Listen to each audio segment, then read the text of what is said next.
नागपूर मानकापूर कोराडी या महामार्गावरती भीषण अपघात झालेला आहे। आपण बघू शकता आशिष पांडे यांना न्याय मिळाला पाहिजे याकरिता जोरदार या ठिकाणी घोषणा पाहिजे। आणि आपल्यासोबत या ठिकाणी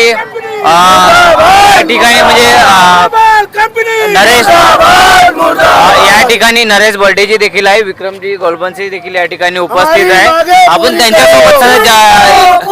त्यांच्याकडून जाणून घेऊया नेमकं काय प्रकरण घडलेलं आहे या ठिकाणी। काल रात्री आमच्या सुरेंद्रगड आणि जगदीशला राहणारा आशिष पांडे नावाचा एक इसम आपल्या इकडे कामाला गेला होता आणि येताना रात्री या कंपनीच्या निष्काळजीपणामुळे तिथे बॅरिगेड्स ठेवले नव्हते। रात्री 11:30चा वेळ होता आणि याच्यामध्ये त्या बॅरिगेड्स नसल्यामुळे तो सरळ घुसला आणि त्या एका याला टकराव झाला, डिवायडरला टक्कर झाली आणि तो तिथे पडला आणि जागीच त्याचा मृत्यू झाला। त्यामुळे हे सगळं प्रकरण या company Agarwal private infrastructure limited या कंपनीच्या निष्काळजीप्रमाणे आणि त्यांनी आपल्या कॉन्ट्रॅक्टमध्ये जे त्यांच्या गरजा असतात किंवा त्याच्या अटी शर्ती असतात त्याचं पालन न केल्यामुळे ही घटना घडलेली आहे। त्यामुळे इथं सगळा संताप लोकांमध्ये झालेला आहे आणि याला न्यायाच्या यांना कॉम्पेन्सेशन मिळालं पाहिजे अशी या सर्वांची मांग आहे। आमच्या सगळ्यांची ही मांग आहे का त्याला काय या कंपनीनं कॉम्पेन्सेशन, त्याच्या लहान एक छोटासा 3 वर्षाचा बाळ आहे, एक आणि 25 साल और उनके माँ बाप उसके ऊपर डिपेंडेंट है। तो इसलिए हमारे को उनको न्याय मिलना चाहिए, उसको मुआवजा मिलना चाहिए, उसके लिए हमारा यहाँ एजिटेशन चल रहा है। अशा पद्धतीची अलगर्जीपणा कंपनीकडून होत असल्याचे दिसून आलेलं आहे। अशामुळे अजून पण मृत्युमुखी काही नागरिक पडू शकतात रात्रीच्या वेळेस, यासाठी कठोर कारवाई झाली पाहिजे। याबद्दल सुद्धा आम्ही महाराष्ट्र शासन असो किंवा नॅशनल हायवे यांना सुद्धा निवेदन देतो। इथे आलेले आमचे ACP साहेब आहेत, बंडेवार साहेब, त्यांना सुद्धा आम्ही सांगितलं का पुढे भविष्यामध्ये हे झाले नाही पाहिजे अशा प्रकारचे कारण का रात्रीच्या वेळेस इथे तो जो बॅरिकेड काढला जातो ना, स्वतः कंपनीचे ट्रक त्याच्या आतमध्ये जातात आणि इथे कोणत्याही प्रकारचं सिक्युरिटी नसते। सिक्युरिटी त्यांनी ज्या टेंडरमध्ये किंवा प्रोव्हिजन केलेलं आहे त्याचं पूर्णपणे पालन केलं जर असतं तर ही घटना झाली नसते। याच्या आधी 2 घटना झालेल्या आहे, त्यामुळे पुढे भविष्यात घटना नाही झाले पाहिजे। त्यामुळे आम्ही सर्व लोक इथे जमा झालेलो आहे आणि आता हा न्याय मिळाल्याशिवाय आम्ही इथून हटणार नाही। जगदीशनगरचे रहिवासी आहे या ठिकाणी विक्रमजी गोलबंसी भाऊ काय सांगणार आहात? त्यांच्या भरोश्यावरती तो परिवार होता का? परिवार त्यांच्या भरोश्यावरती होता, त्यांच्या असा हादसा झालेला आहे, तुमची काय माग आहे? एक व्यक्ती गेला त्याचं काही मूल्य नाही आहे, तो अनमोल होता आपल्या कुटुंबासाठी।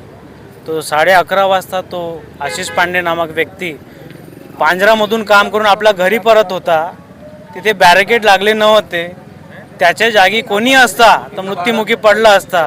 तो सरळ गेला आणि डिवायडरवर तो त्याचा अपघात झाला, मृत्युमुखी पडला तो। हे चूक आहे आपली कंपनीची।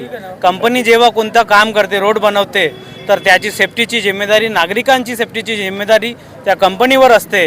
हे खूप मोठी चूक कंपनीतर्फे घडली आहे, त्यामुळे आज आमचा एक माणूस गेलेला आहे, त्याची जागा त्याच्या कुटुंबामध्ये कोणी घेऊ शकत नाही। एक माणूस आमच्यामधून हरवला आहे आणि त्याची जागा कोणी ते पूर्तता करू शकत नाही, म्हणून कंपनीवर कारवाई झाली पाहिजे आणि जे मृतक झालेलं आहे त्याच्या कुटुंबाला न्याय मिळणार पाहिजे, मुआवजा मिळणार पाहिजे अशी आमची सगळ्यांची मागणी आहे। जेव्हापर्यंत होत नाही न्याय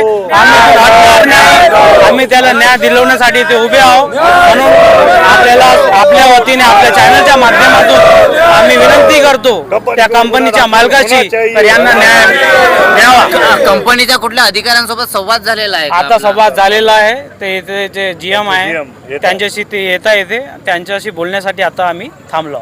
एक तास झाला अजूनपर्यंत ते CM अजून आलेले नाही आहे आणि नागरिकांमध्ये फार रोष आहे। गेलेल्या जो माणूस गेलेला आहे त्याचं कुटुंब पूर्ण त्याच्यावर डिपेंड आहे। गेलेल्या माणसाची पूर्तता हे लोक तर करू शकणार नाही रे, मग त्याच्या कुटुंबाचं पुढं काय होईल? त्याचे लहान मुलं आहे, त्याची पत्नी आहे, सगळेजण आहे, म्हणजे कंपनी जास्त पैसे देतील त्याला, पण त्याच्या पुनर्जीविकेचं साधन काय आहे त्यांच्याजवळ? पुन्हा मग एक माणूस मरण पावला घरचा तर पूर्ण कुटुंब त्याच्यावर आहे, त्याचं वय किती होतं आणि तो पूर्ण जगणार किती वर्ष होता?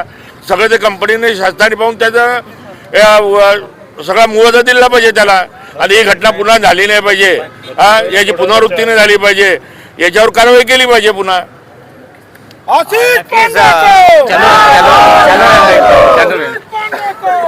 नक्कीच या ठिकाणी आपण बघू शकता इथं या ठिकाणी म्हणजे नागरिक संतप्त झालेले आहे.